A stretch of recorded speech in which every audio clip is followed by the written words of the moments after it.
არით ნაკლები ადგილი, ვიდრე 17% აფხაზს და დღეს აფხაზებისადმი შეთავაზება არის შემდეგი, ხო?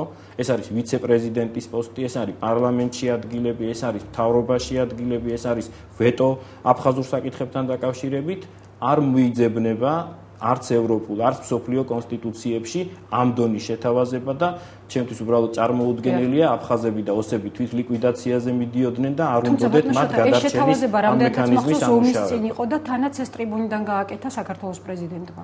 გეთანხმებით, ეს იყო ომის წინ საერთაშორისო ტრიბუნიდან გაკეთებული, ამას მოყვა შემდეგ ევროკავშირის ელჩების ჩასვლა აფხაზეთში, ამას მოყვა გერმანიის საგარეო საქმეთა მინისტრის ჩასვლა აფხაზეთში და ამას მოყვა გაეროს რეზოლუცია, სადაც ჩაწერილი იყო, რომ სექტემბრისთვის პან გი მონს უნდა წარმოედგინა კონკრეტული გეგმა, როგორ დაბრუნდებოდნენ დევნილები. თუმცა დღეს ვითარება შეცვლილია. და ამას მოყვა რუსეთიდან ის რეაქცია, რომ საქართველოს ასეთ ძალისხმევას მან აგრესიით უპასუხა, ოკუპაციით უპასუხა, კი გარკვეულ პერიოდში მსოფლიო საზოგადოებრიობა ცაიტნოტში ჩავარდა, მაგრამ დღეს სწორ შეფასებას აძლევს, ეს არის ოკუპირებული ეთნოწმენდა მომხდარი რეგიონი.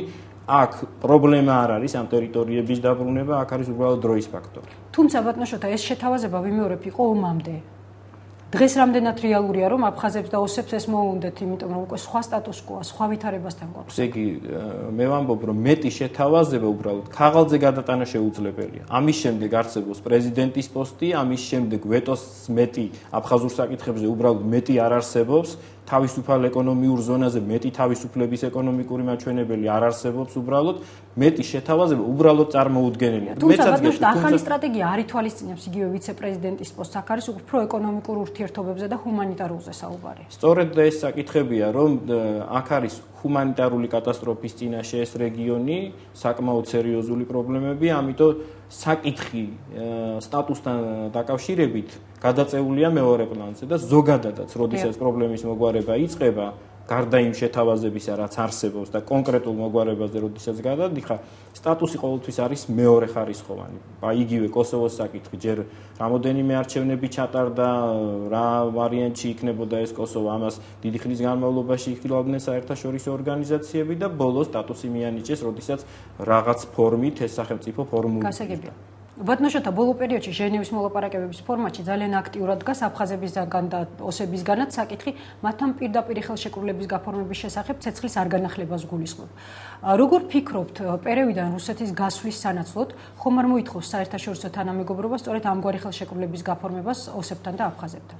ერთი საკითხი არის თვითონ, ესე იგი, აფხაზები და ამას ოსები ცხადია დაუშვათ საერთაშორისო ორგანიზაციების დასანახად ითხოვენ თავიანთი პრობლემების გადასაწყვეტად. ანუ რას გულისხმობთ?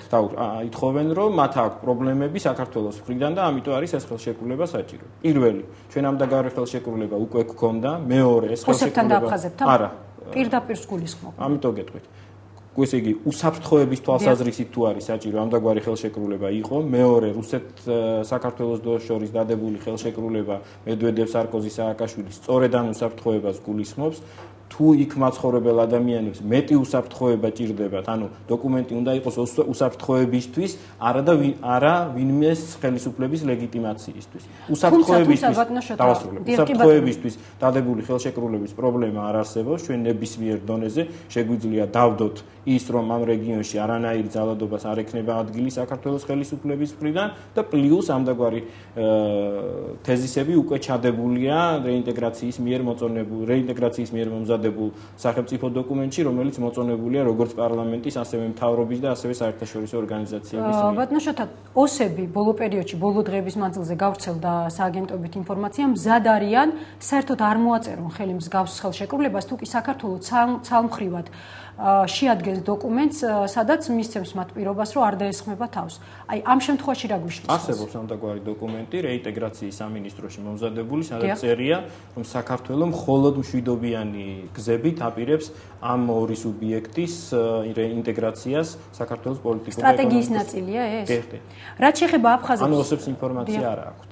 შესაძლოა, რაც შეეხება აფხაზებს, ისინი მზად არიან, თუ კი საქართველო მათთან პირდაპირ გააფორმებს მსგავს ხელშეკრულებას, თავიანთ ტერიტორიაზე ადმინისტრაციულ საზღვართან დააბრუნონ გაეროს დამკვირვებლები. რატომ არ უნდა წავიდეს, ან რატომ უნდა წავიდეს საქართველო ამ ნაბიჯზე? ამ შეკითხვაზე თქვენს პასუხს მოვისმენ სარეკლამო ბლოკის შემდეგ გადაცემაში რეკლამის დრო.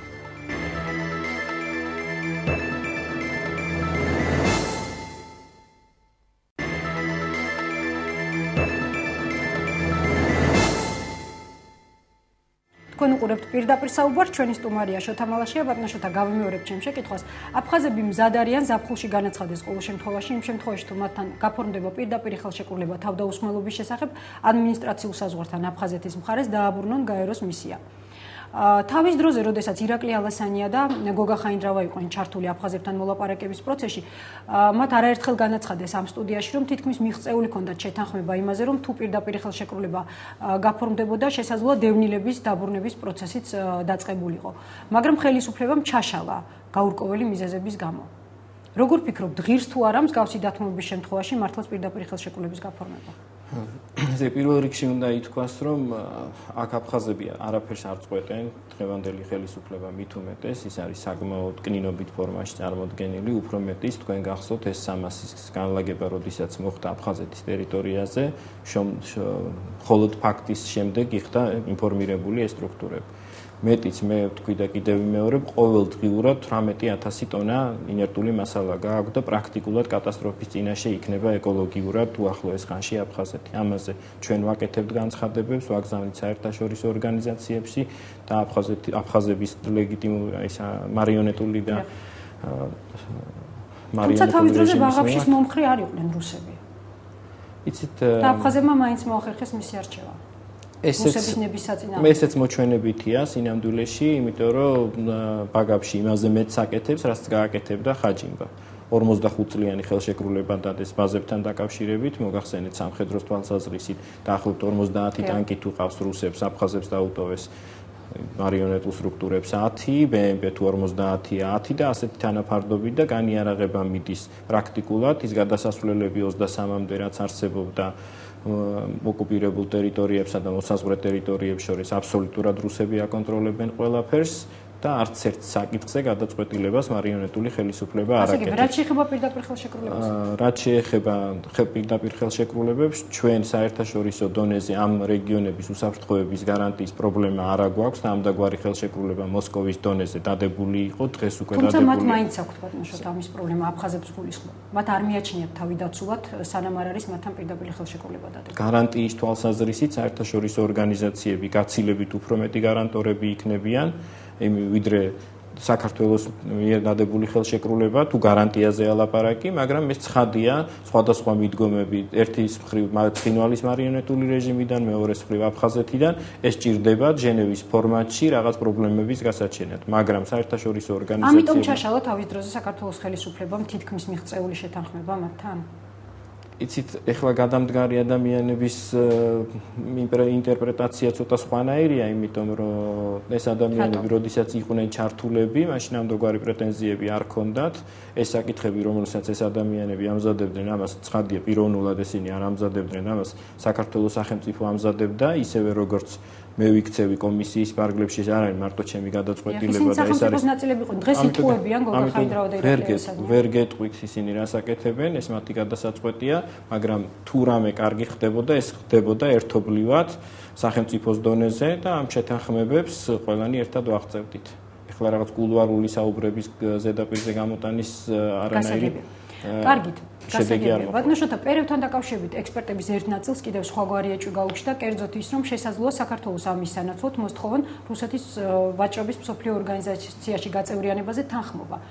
შესაძლებელია ასეთი რამ მოხდეს? ვერ გეტყვით, ვინ მოთხოვს ამას? ალბათ საერთაშორისო საზოგადოებრივობა. საერთაშორისო მით უმეტეს, რომ დღეს ჰილარი კლინტონმა საკმაოდ საინტერესო განცხადება გააკეთა ამასთან დაკავშირებით, გაგაცნობთ პარემ. ჰილარი კლინტონის დღევანდელი განცხადების მიხედვით ამერიკის შეერთებული შტატები მხარს უჭერს რუსეთის განზრახვას ვაჭრობის მსოფლიო ორგანიზაციაში გაწევრიანებასთან დაკავშირებით.